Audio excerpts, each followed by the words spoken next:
Welcome to the Messy Medium Podcast. I'm the Messy Medium herself, Tara Cecilia.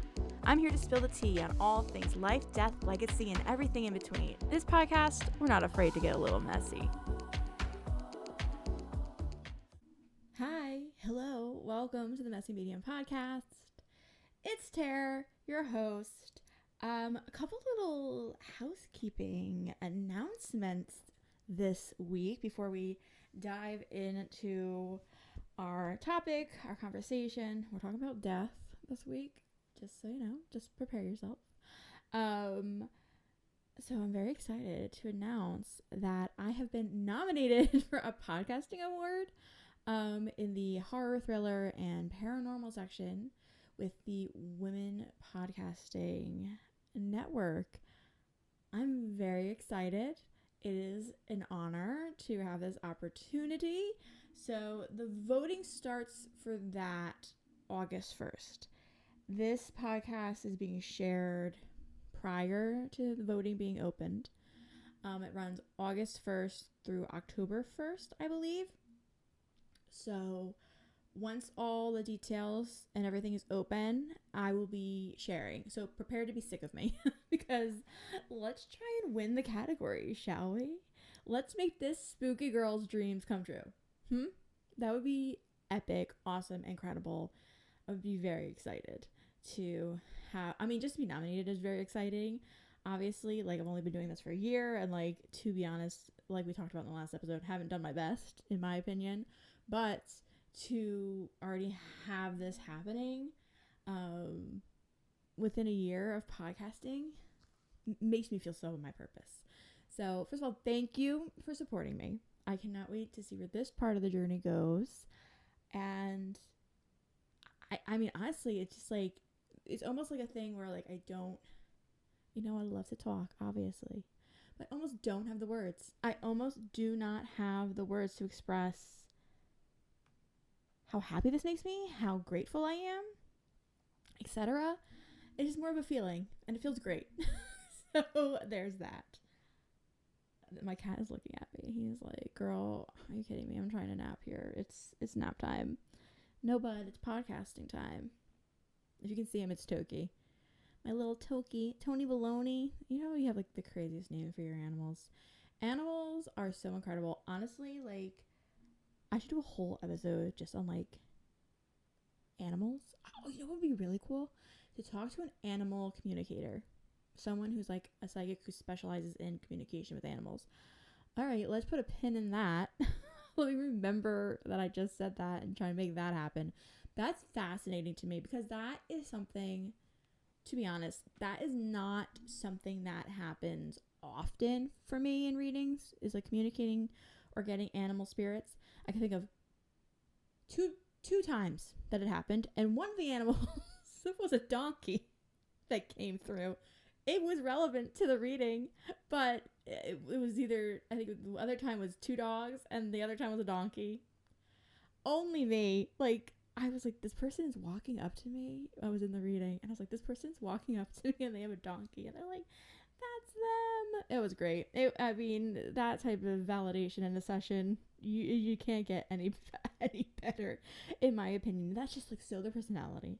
It was relevant to what they did. They had a farm. They called it the Funny Farm, and they had donkeys. They had a donkey. So it was relevant. It was fascinating. But let's get into this conversation today about death. I don't think we've ever. I feel we've talked ish about death. I don't think we've talked about death the way we're about to today in the past. Obviously it's not a topic that I shy away from, but I feel we took I feel we're taking a deeper dive today. And the reason this I was all right, I really should just start to dive deeper is as I'm recording this, last weekend we had a lot of celebrity deaths. Shelley Duvall, Dr. Ruth, Richard Simmons, Sharon Doherty. First of all, I cried. I think that when Prue died on Charmed, Sharon Doherty's character died on Charmed, I think that might have been one of the first times, and I was young. I was like probably a kid or almost a preteen when that happened on the show. When that happened, I think it was one of the first times I was like devastated by like a character's death. And then she had breast cancer and my mom had breast cancer, so that just like kind of always hit home for me, her battle. And then to see how long she fought, you know, she had to been so tired. I just feel so terrible that she was so young to pass away. So young. I think she was 53. I'm not 100%. But my dad was only 54 when he passed away. So it's just always so sad to me to see people so young and still so full of possibility pass. But I understand obviously that she's so much at rest, and she did so much great stuff during her career and, you know, activism, etc. So I was just like, wow, we should really kind of talk about death today. I'm like, we should dive in. And it's interesting, like the parasocial relationships that we develop for like these individuals. Like even Richard Simmons, like I come from like plus size, body positivity, etc. That man helped a lot of people lose weight, and everyone has the right to like change their body, lose weight, gain weight, however they see fit. I'm not going to tell you how to live your life, but that man, he helped a lot of people lose weight. I personally like do enjoy his workout videos. I thought they were great. High energy. I'm sure there's a lot that could be said in terms of like body positivity politics and fat visibility politics surrounding him. Obviously, he's a fitness guru, but personally speaking, like I have good memories of my mom doing his workout tapes. I've done his workout tapes. I don't not like the man, and I think that the ending of his life sounds complicated and kind of sad as well, and I just hope that he felt loved at the end. I don't know. There was so much controversy surrounding Richard Simmons like a couple years ago. Like wasn't there like a podcast or a show that was like finding Richard Simmons or looking for him because people are like he's missing or he's being abused, and like elder abuse and manipulation is like it's a big issue, and we're going to see more of that being an issue as the population ages. We are so ill prepared as a society for the amount of old people. The healthcare system is not going to. I have very poor faith in the healthcare system in general. I don't know how you're going to survive the amount of people that are getting old, all those baby booms. It is going to be interesting to see like how that all unfolds. Now, all these people pass away. I'm like, damn, like this is very sad. And I was thinking about as I was putting my notes together for this episode, I can tell you the three. I don't really I mean, you care about celebrities, you know, to an extent. Some people don't. You care about them to an extent. I was always raised like they put their pants on one leg at a time. They take a shit in the morning just like you. That's always how like my family's always approached celebrity. Like you're not supposed to be impressed by celebrity. I mean, you can be impressed by their accomplishments and their skills and their talents, but like at the end of the day, they're still a person too. That's how I was raised. So I don't know if I so deeply develop like parasocial relationships as other people do with these celebrities. However, I can tell you the three celebrities I have cried when they have died and who they are. First of all, Steve Irwin. I remember waking up and my mom telling me Steve Irwin was dead. Devastated. Honestly, I could cry now. That man's a freaking jewel.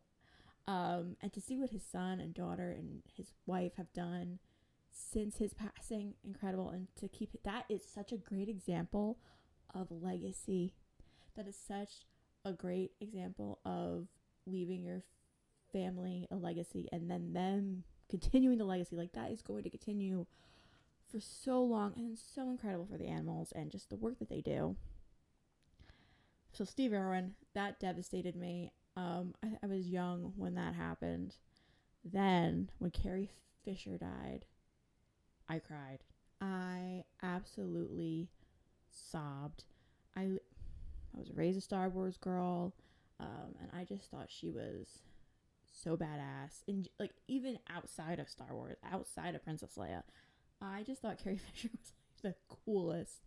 And I thought it was very interesting that she talked how much she talked about mental health and like the different things that she had done to try and help or improve her own mental health journey. And I actually should read more about that because as one thing I do, like, she's one of the few people I remember early on, before it became like a more common thing to talk about, who would speak out about, yeah, I did like the electrotherapy or things like that. Fascinating, and actually like always so ahead of her time, you know? So I sobbed when that happened. The third one, me and my brother both were like, I think we're both still so devastated about this. Chadwick Boseman. The way that man should be alive. I mean, should. Obviously, he should, complicated. There's a reason for everything, There's a lesson in everything. The man, that talent, I wish we could have seen what he was even more capable of, because what a talent, and so handsome. You can tell he was just kind, genuine person, and he just kept that to himself and passed, and it was a shock. It still is a shock, but those are the three celebrities. Man, I cried. And while this episode is not about celebrity death, also very fascinating. I'm getting like so many topic ideas just in this intro today. This is great. While this topic is not about celebrity death, it is about death. And the question of the week here is, do you have fears surrounding death? Because there's probably a big chance that you do. I think most people do. I don't think it's not an uncommon fear to have. It's uncomfortable. It's a very uncomfortable conversation to have with yourself, with others. But I think it's necessary, and we need to talk about it more. So that's why we're here, right? That's what's happening. First of all, I want to say death anxiety, death, fear, phobia, real thing. Valid. You know what I'm about to say. Now, there's a lot of different ways you can work through it. We're going to talk about that. Sorry, there's like a gnat or something. If you're watching the video, I'm like swinging my hand. There's a gnat or like fruit fly flying in my eye. Back on track. If you have those types of fear, you know what I'm about to say. My top recommendation: therapy, seeing a psychologist, seeing a psychiatrist. I'm always going to recommend, first and foremost, professional guidance, professional help. All these other things that we talk about today are just other elements that might help destigmatize your fear, or like, soften your fear around this topic, like anything else. And some of these different things that we're going to talk about today are part of why I'm not afraid of death like I was when I was younger. Now, that's not to say I'm not afraid of dying. I don't want to die right now. Like, even when I was like my most depressed, I'm like, oh, I don't want to get up in the morning. I still don't want to die. Like, there's a difference, because there's so much of my like life that I want to live, but like death, dying, like I'm if it happened, I'm not scared. And we're gonna talk more about that, but it's just I'm all in my life. Just FYI, Grim Reaper. I'm not ready to go, but if it did happen, it's okay. I understand.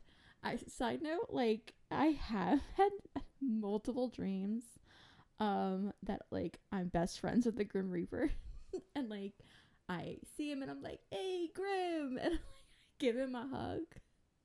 Like, what's up, buddy? And this isn't just like one dream. Like, this is like multiple different dreams I've had. And I'm like, oh, Grim's here. Hey, Grimmy. Like, what's up, bud? And let me tell you that in my dream, he's a scary motherfucker. He's scary looking. But I'm like, hey, I'm like, oh, that's grim. So weird. So weird. So weird.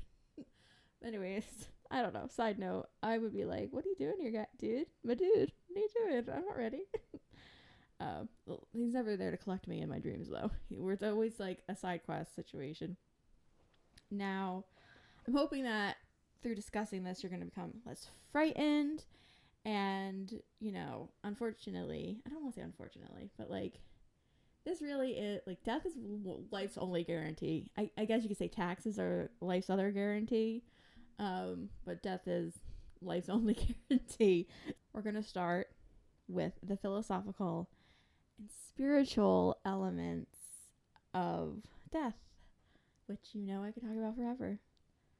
And as much as I have issues with organized religion, I do think, I know, that growing up in the Catholic Church helped me become less afraid of death and dying, because Catholics are so goth and they talk about death all the time. They're obsessed. I mean, I think organized religion as a whole is like the Christian based or whatever, are like, Jesus died for your sins, this died, this death, this that, obsessed. So I think that having it discussed so often in church and in Sunday school and just like the general cultural thing, it removed a level of tabooness for me around death. It, you know, the first time I ever served at Sunday school, it was Good Friday, so it's like that, you know, they took the crucifix down, the huge crucifix down, which is supposed to be this man being killed, dying, and you like kiss the feet of the crucifix of Jesus, and it's like, well, he's dead.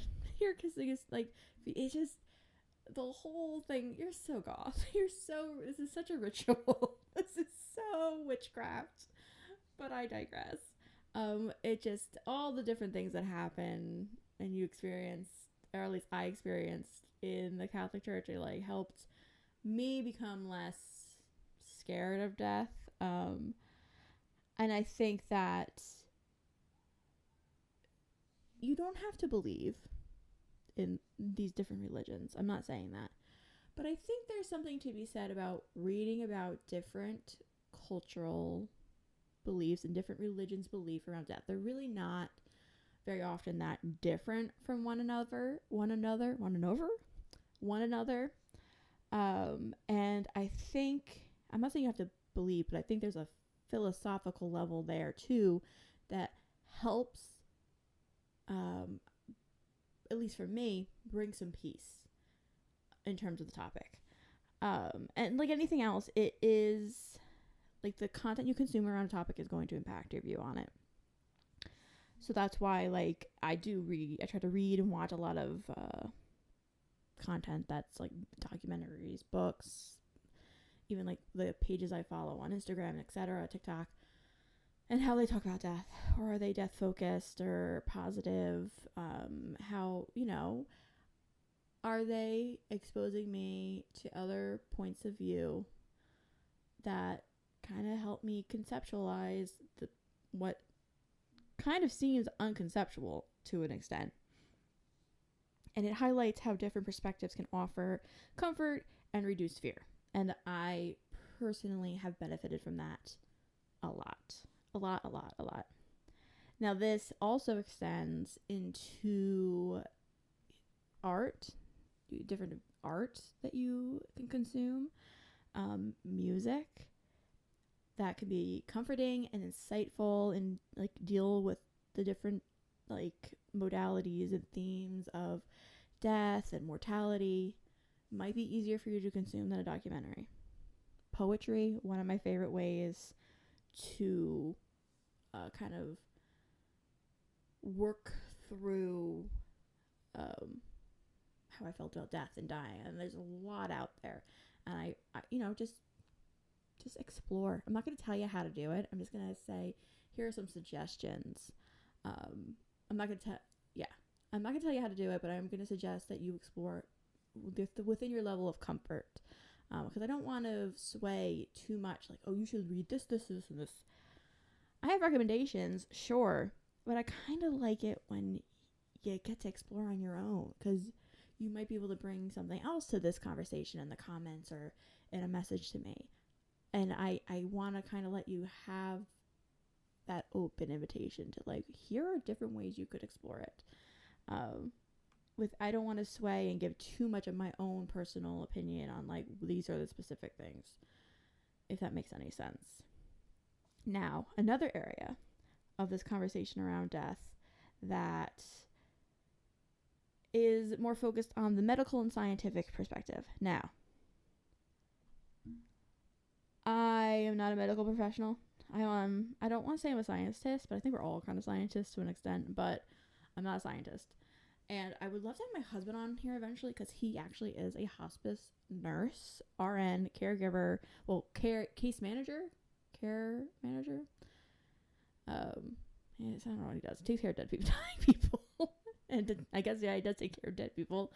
And he's worked in, like, intensive ICU, so he is also a death worker, and he has so much experience, and I would love to have him on to talk about specifically about end of life care. But I think that I would hold off on that until, like, he's in a different position. Like, I don't want him to talk about his job while he's in his job right now. I just don't feel like that's a good idea. But, like, maybe eventually it would be great to have him on. But side note, I am actually going to have him on, but for a different reason, for a new mini series within the podcast. So I'm very excited about that. But back to the focus here. The medical and scientific perspective. For myself personally, I've had a lot of people die. Talking like family members, and also I worked in a nursing home, so, like, I saw people who were close to death, I saw people who were dead, and just, like, when you're in a nursing home or, like, a long-term care facility, especially for, like, the elderly, death is knocking on different doors multiple times a week, you know. And it's nice to be in a job like that if you're passionate about it and you care about it, because you get to make sure that these people get, like, the best care at the end of their lives, and, like, dignity and all of that. And, like, it's very interesting to think that some of these people, this is when they die and, like, they get taken to the funeral home and stuff, that, like, they get washed up and they get cleaned up and etc. And, like, for some of them, that's the best they've ever been taken care of in their entire existence, and they're not even alive anymore. And it kind of makes you think about, like, how we treat people in life, like, how we treat people in the day-to-day. Like, the best that someone might be taken care of is when they're dead. Come on. You know, it's just, and I just, it's just such a thought, you know? But scientifically, like, people plant cells, stars, have been dying since the beginning of time, and they're going to continue to die long after we're here, long after we're gone. And it's just, honestly, it is incredibly natural. It's so incredibly natural that's, like, almost insignificant. It almost doesn't even matter, but it does matter, but it doesn't matter. Do you know what I mean? It's just, it is. But, you know, energy cannot, you know, once it's created, can't be destroyed, vice versa. It just, so to some extent, we're always going to exist. Either you're, you know, flower food and you're in the ground, or elsewhere, you know, however else, fish food, still gonna exist to some extent, and your soul is boundless. So there's always that. And the other side of the scientific, you know, part of this is NDEs, near-death experiences. Now, there's so much out there about near-death experiences, and there's a couple different documentaries and, like, docu-movies that have been out about near-death experiences. One is on Netflix called Surviving Death. I have not seen, looks good. There's also I think it was a movie called After Death. I haven't also seen that one either. Someone I'm like, oh, I consume this content. I consume a lot of content. I haven't seen those things. But one of my clients raved about After Death. She was like, it was incredible. So that if you're curious about near-death experiences, I would definitely explore those. I actually should check them out myself and just take the time. Sometimes it's like I want to watch these things, but it's also like what I do all day long. So I'm kind of like, can I just watch New Girl again? You gotta, sometimes you just need like to separate a little bit. But I have my own sort of near-death experience that I had in 2016 when I drove into a telephone pole, and I don't know if I died, but I drove into a telephone pole, like I said, and I was unconscious for a moment, and I didn't feel any pain. I actually felt the best I had in a really long time. It was a bright light, and like it was kind of I was like going through a tunnel, and I started to like really start to emerge through this tunnel, and I could tell that there were like figures on the other side, and I just heard like a very familiar voice. I couldn't tell you who it was, but it was familiar and it was comforting, and the voice was just like, what are you doing here? And they're like, you are not supposed to be here. And the next thing I know, I'm being like slingshotted back into my body. And this is the best way I can describe it, is being slingshotted. And the next thing I know, I am choking on smoke that is filling the car. I am in excruciating pain. The airbags are deployed. I'm like, oh, I wish I stayed up there. That was so much better than this. My whole body felt like it was on fire because I just like body slammed the dashboard. So again, I don't know that I died, but I definitely know that I had like an experience. I personally think that I passed in that moment, and actually a couple months after my car accident, my friend and I went to like a metaphysical shop, and we were looking around, and the owner, like we were not really talking to the owner, and she was like kind of watching us, and she asked me, I don't remember what question she asked me, and I was like, I'm trying to remember what she asked me, but anyways, the conversation continued, and she said, "Ooh, baby, you've died recently. What happened?" I was like, me and my friend were like, "What?" Because my friend also obviously knew that, like, I'm like, I had this experience because it was crazy, and she was one of the people who like I can share like weird woo things like that with. Yeah, so near-death experiences on the other end of like death, but I think that watching content about those things and reading about nature and the naturalness of like beginnings and ends, and exposing yourself and not being afraid, like if a loved one is dying, like not being afraid of their end of life experience, are all things that can help you become less afraid of death itself. And again, it's uncomfortable. I'm not gonna tell you that's not, because it is, but the more you're around it, the more natural it feels. And honestly, what an honor to be with somebody at the end of their life. I mean, really, what an honor to be at someone's birth, to be a part of that experience, and what an honor to be at somebody's death. I mean, those are two of the most profound things that happen to us as humans.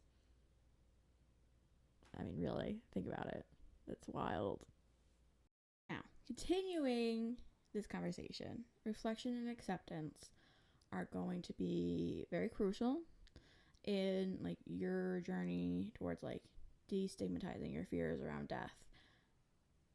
This is going back into like talking about old people, but like talking to your elders, very, very helpful. Just like asking questions about their feelings and things they would like to do. This is like a lot of like legacy work, but the journey towards accepting death as a natural part of life and finding peace in that acceptance, having those conversations is going to be so crucial for that. And again, it's a great legacy practice. I've seen like a lot of advertisements for like those books that have like various prompts in them that are like your parents' life story, or like tell me your story, mom, like those different legacy books. I'm sure you could get that for other family members, because that's a treasure. In my opinion, that is like a true treasure. And then there's also, I've seen like card games that are basically like conversational prompts, that are along the same vein, but like talking to one another, oral communication, oral story sharing, all of that storytelling. Again, ancient practice, and it really emphasizes things that your elders can share with you and like what you can share with them. And I just find it to be a very helpful practice. It's also very helpful to know what your, people who are, older, so closer to dying, would like at the end of their lives. Personally, this is like a conversation. So when my dad had passed away, there's nothing set up. There was nothing, like there was barely a single thing set up in regards to his passing. And like we had never really dived into like what would he want when he passed away. So this is like my personal experience, like with being someone who's so much younger. But even then, I could have, and should have talked to him more about like what he thought about. Well, I did know to an extent that like he thought like when you died, like you're dead. But I would love to have like explored that conversation with him more. Also, he, like with me being a psychic medium, he believed that I believed that I was a psychic medium. He wasn't like negative to me about it. But like he believed that I believed, and like he was like, I don't believe in that stuff. I will say that like one of the dreams that I've had about him since he's passed away, I'm like, you believe me now? And he was like, yeah. Like, yeah, I know you do. I know. You cannot deny that. So it's always been like funny to me. I wish we could have had more in-depth conversations and explored those ideas more. And I would love to even like talk to him about aliens. Just like side note, like damn, this is so much missed opportunities, because I didn't know he was gonna pass away so young in his life. I should have assumed, but c'est la vie. So taking the time to have those conversations, and not even just like with the elders in your life, but the people in your social circle, your friends. Just like be like Barbie in the Barbie movie. Do you guys ever think about dying? Like, yeah, be that person. Maybe not in the club, maybe not during like your dance montage, but like have the conversation.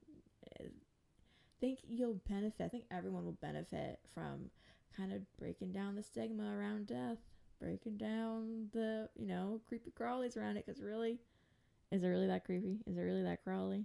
No, not really.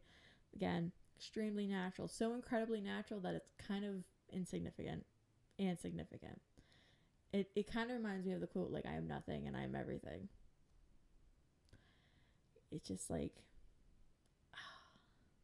I'm nothing, like I'm just another being that is going to pass, and I am everything because you're like everything to your family, and you're everything to the you are your own universe type of moment. It's just like, this is what I'm saying, like poetry, I feel like really, for me personally, poems around death really encapsulate the philosophical and the emotional and for me personally, songs and like poetry definitely like get me to reflect and feel less afraid of death. And really here, in terms of reflection, I want to make sure I get my notes because I want to make sure I say everything correctly. Living fully. This conversation and talking about death also, just like on the other hand, it's holding hands with the emphasis and the importance of living a fulfilling and meaningful life, and not letting yourself be held back by anyone or any damn thing. Yes, there are obstacles and there are things that are going to get in your way, but you are capable of overcoming them. You are capable of achieving what you would like to achieve, and do what you want to do. Do you, boo? Do not let anyone tell you how to live your damn life. Please, I beg you. Life is too damn short. You could go at any moment. Do not let somebody tell you how to live your damn life. I beg you to just live your truth. Find people who you can live your truth with. This is why chosen families exist, because sometimes your family is not going to be the ones, unfortunately. But you still deserve to have that opportunity to live your truth. Create your chosen family. Live a fulfilled and meaningful life with people who care about you. And, I think a fine tenement of death, again, it's the only guarantee. And the acceptance of the concept of your mortality is kind of exciting. It's kind of the most punk rock thing you can do, which in my opinion is super cool. And that it really makes each moment that much more meaningful and richer and just so delicious. And I think that in that deliciousness and in that understanding is where I'm going to leave you for today. I think I'm going to let you stew there in those thoughts. Thank you for joining me today. I hope that a couple of these elements, a couple of these points help you feel less afraid of death if you are afraid of it. If you're not afraid of it, maybe it just gives you an opportunity to kind of explore something new, explore a concept you haven't thought about before. Maybe not. Maybe you're like, that was okay, which is totally fine too. Whatever, that's fine. That's cool, dude. Thank you so much. Don't forget to follow or subscribe wherever you're listening or watching from. Until next time, stay blessed, babes. Thanks for tuning into the Messy Medium podcast. If you liked today's episode, don't forget to subscribe and follow wherever you're listening from. You can find me, the Messy Medium, on all social media platforms under the handle Tara Cecilia. Until next time, stay blessed, babes.